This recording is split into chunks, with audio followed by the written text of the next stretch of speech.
Hey Phoenix fam, what's poppin'? Welcome back to another episode of Amazon Airsoft Finds. Today I'm going to show you some super sick gear I found on Amazon inspired by the movie The Contractor with Chris Pine.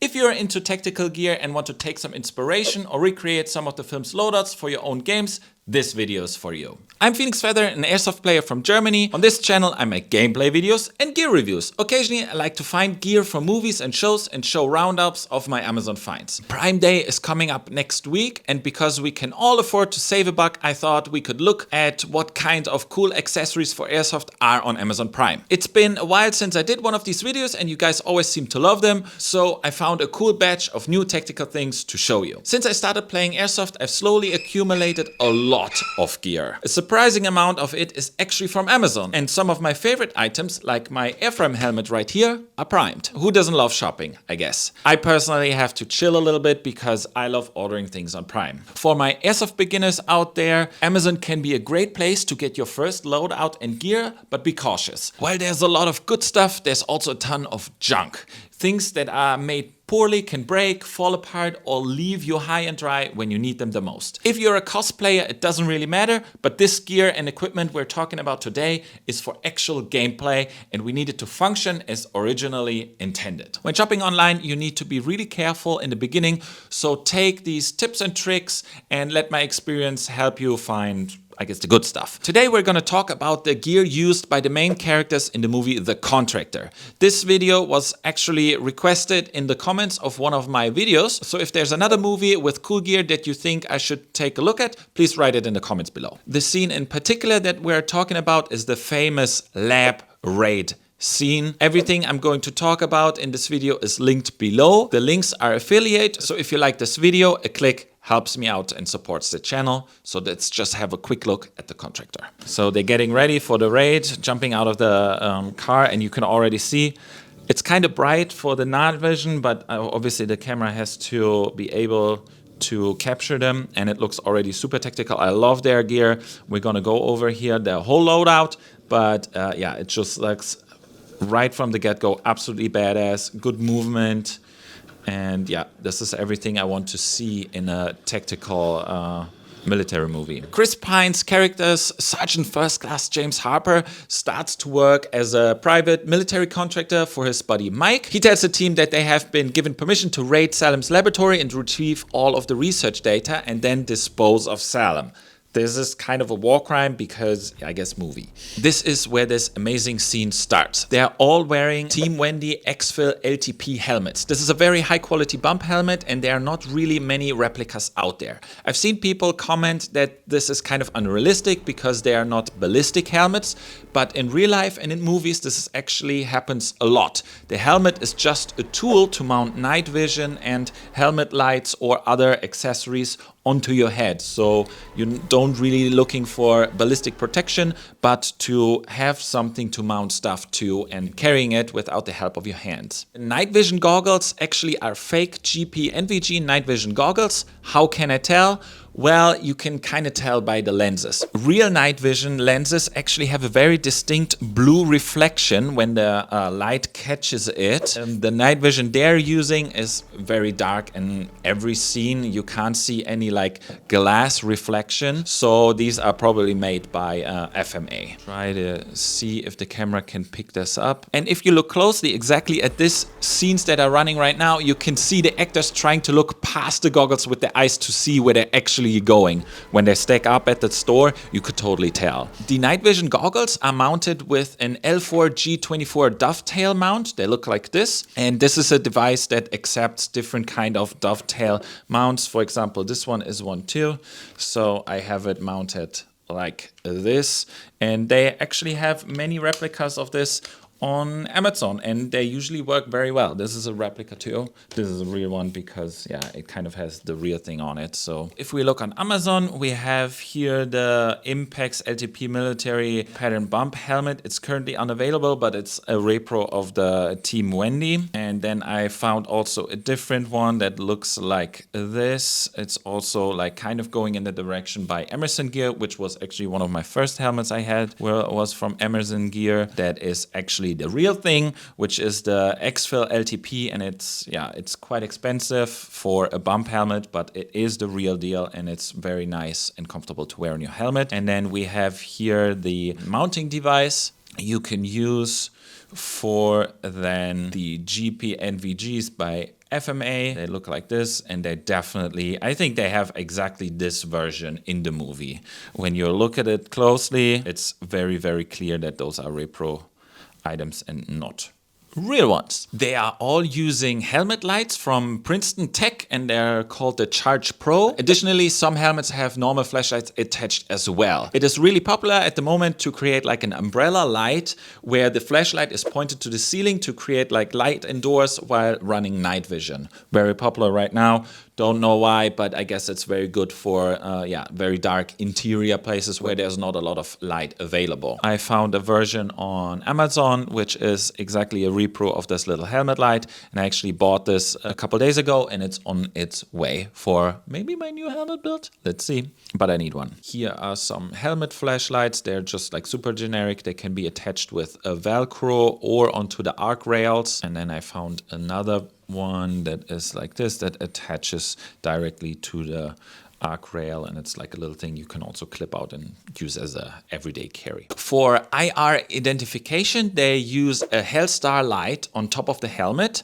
This is often used so pilots or drones can identify friendly forces. Of course, the IR light is only visible with night vision. I have one here. This is an old version. This actually works also. It's like a blinky. It's also a solid light. If you turn it on, it has like vibration, and yeah, people, they just use it so you can be seen by other people with night vision. If you're interested in the topic of night vision, I made an explanation video about all things night vision. You can press the top right corner right now to check that out, and then come back and finish this video, I guess. I wasn't able to identify the active ear protection connected to the radio. Maybe some of you have seen and have an idea what it is. If so, please post it in the comments.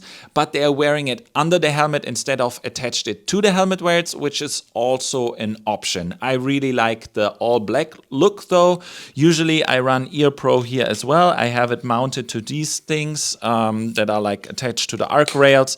But for my recent event I went to, I wasn't. So I just it was like a hassle to take everything off. Like there's a lot of going on here, but you can also attach the active hearing protection to the side rails, but they choose to run it under the helmet, and it looks really nice in my opinion. Then here we have some of the Ear Pro I would suggest you to check out. This is something that runs like a down lead, and then you can use it with the PTT to attach to your radio, where I obviously recommend a Baofeng. And this is a PTT where the Ear Pro connects to, then you put this thing in your radio, and then you have a little push to talk, boop, boop, boop, right here. The Balaclava they're wearing is the Echo Stretch Balaclava in solid black from Buff. You can literally see the logo in some of the close-up shots, so it's very obvious what it is, and I think I should get one because it looks badass as hell. Coming to the plate carrier, here I'm also a little bit unsure about the exact plate carrier description, but the best fit I could find is the Ferro Concept Slickster. It just looks super cool and is super modular. They all have triple M4 mag pouches with tactical scissors tucked behind it, and a dangler underneath for various tools. I usually keep some wipes for my eye protection and speed loaders in there, but at my last event I had my thermal camera in there for night gameplay to spot enemy players. The gameplay is also now in the top right corner if you are interested in night vision and thermal gameplay, which was actually a very cool experience, and I enjoyed it a lot because it was OP as hell. I found a couple plate carriers that are kind of similar. This is the Crusader. I really like the look also with the buckles, so you can change the front portion out if you feel like it. This is like a repro of the actual Slickster. I think they look super good on any kind of like top you're running, whatever you're loaded at. A Slickster always looks good, and I should get one for myself. And this is a little bit more like, yeah, laser cut, but they're all kind of in the realm what they are using in this kind of like dark greenish look. I actually myself have a tactical scissor tucked behind the M4 Max because of the same exact reason. Probably they did it because it looks cool. There's like no reason that they need that. They're not really like cutting each other's clothes apart if they get injured. Would maybe happen later. First of all, it's just a cool little thing that adds to the overall look of your plate carrier and doesn't make it look so empty. You also have radio pouches on the left side as well as tourniquets that are attached to the plate carrier with rubber bands. And then on the left side, they run the PTT so it doesn't interfere with shouldering the rifle on the right side, so they can communicate with the push of a button that runs into the ear pro and has a microphone. So here we can see the tourniquets, which I think are actually now real tourniquets and they're super cheap. Always check out if they're actually real or if they're just for like fun demonstrational purposes. Very important. What is kind of interesting is that it looks like that they're not running any plates inside of the plate carriers. Maybe to make it easier for the actors, but please, for the love of the airsoft gods, use some foam plates to get the proper structure. Or of course use the vented plates by Norwich. Those are exceptional and such a great addition to like the non-lethal sports way of what we're doing. So you have a lot of ventilation going through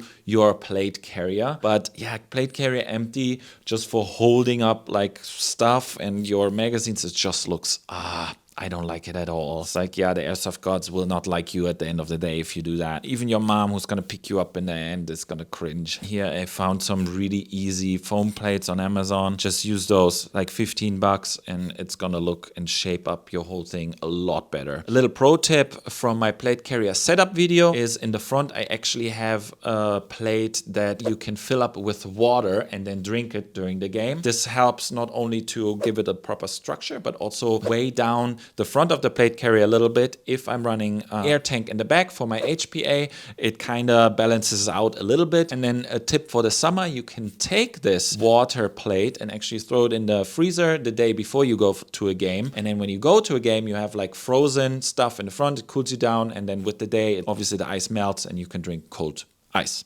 Then coming to the belt line, Chris Pine is actually wearing 2 belts. And to be honest, I think it looks a little shabby. This could have been cleaner with a Velcro inner belt that holds the pants up and then a more stable belt on top that has the holster on it. Other than that, some Kydex pistol mag holders, they have nothing really else on the belt line. They should have added a dump pouch in my opinion. I'm not a big fan of putting empty mags back into my plate carrier. I think that just leads to confusion. Super easy thing, looks awesome, has an inner belt with Velcro. You put the inner belt on your normal pants and then you can also throw off the other one with a bunch of stuff on here. This looks awesome. This looks easy. They could have thrown this on there. It would have looked even 10 times not as janky as what they did. I love the tops they wear. The first guy is wearing a super nice flannel shirt. Flannel always works with loadouts and always looks cool.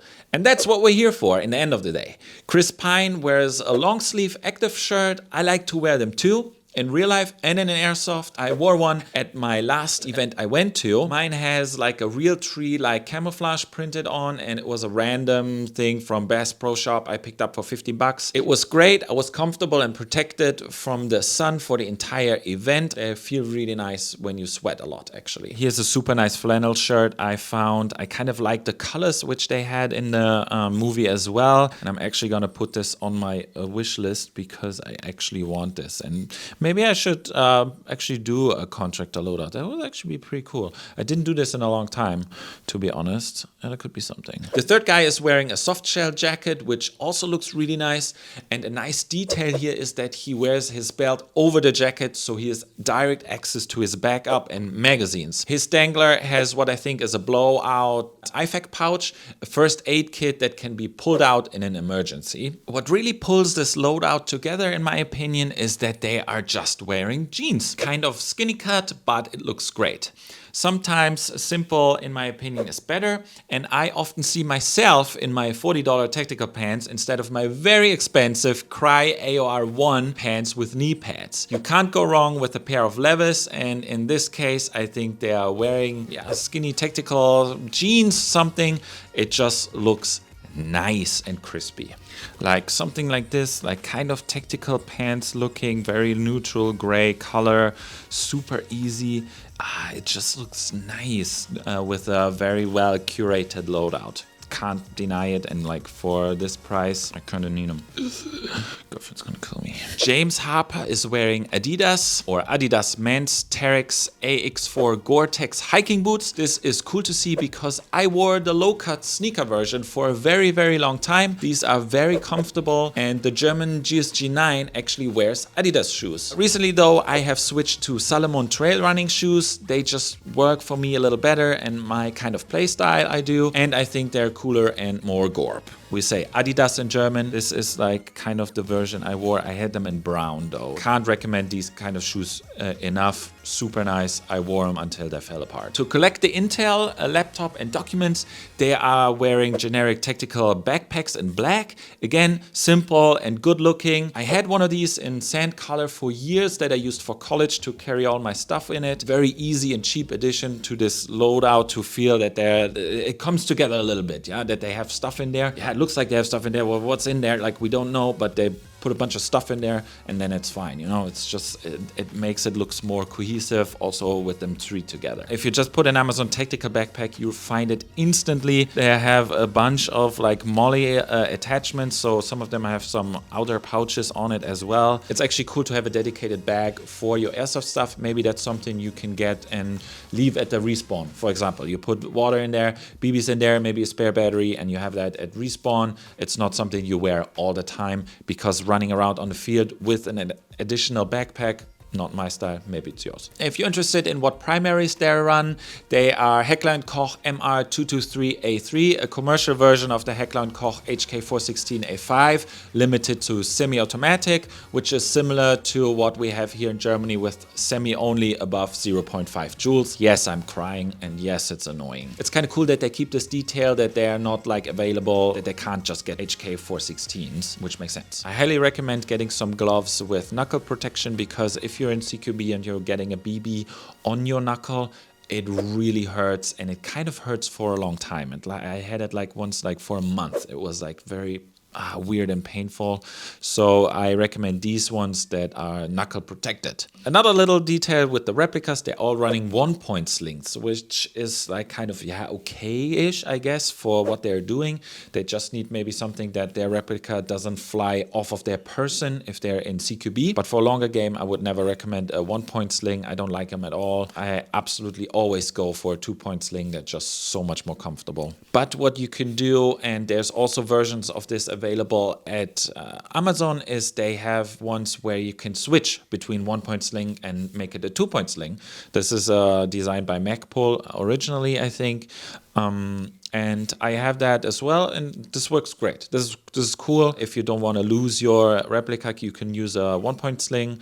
And if you really want going for a long time, use a 2-point sling. But always remember to think about the fact that you're putting maybe a €1,000 replica on a $12.99 1-point sling. You know, sometimes you need to find like a little bit of a middle ground, because if this breaks, your replica falls down, you're crying for the rest of the day. A funny detail towards the end of the movie is the border guard. First of all, it is completely obsolete, because Chris Pines is in Europe and travels between two countries that are part of the Schengen area. So there's no such kind of border patrol here. But this guy is actually carrying a Cybergun Airsoft AK-47, which is kind of funny. Phoenix fam, what do you think of this loadout? What changes would you make to this loadout to make it more realistic? Do you think that they look cool? Maybe what are some other movies that have good loadouts? Tell me in the comments below.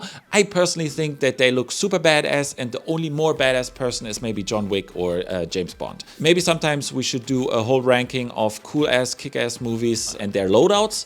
And if you want this kind of video, maybe comment down below, Phoenix, you look like James Bond. And then we're gonna make this happen. That's it. I hope you enjoyed this video. Give it a thumbs up, smash that subscribe button, and I'm gonna see you in the next video. Thank you, and bye. Okay, Phoenix fam, out. Bye bye. Yeah, you can see them. They're looking like this. Like, where am I going? Where am I going? Oh shit.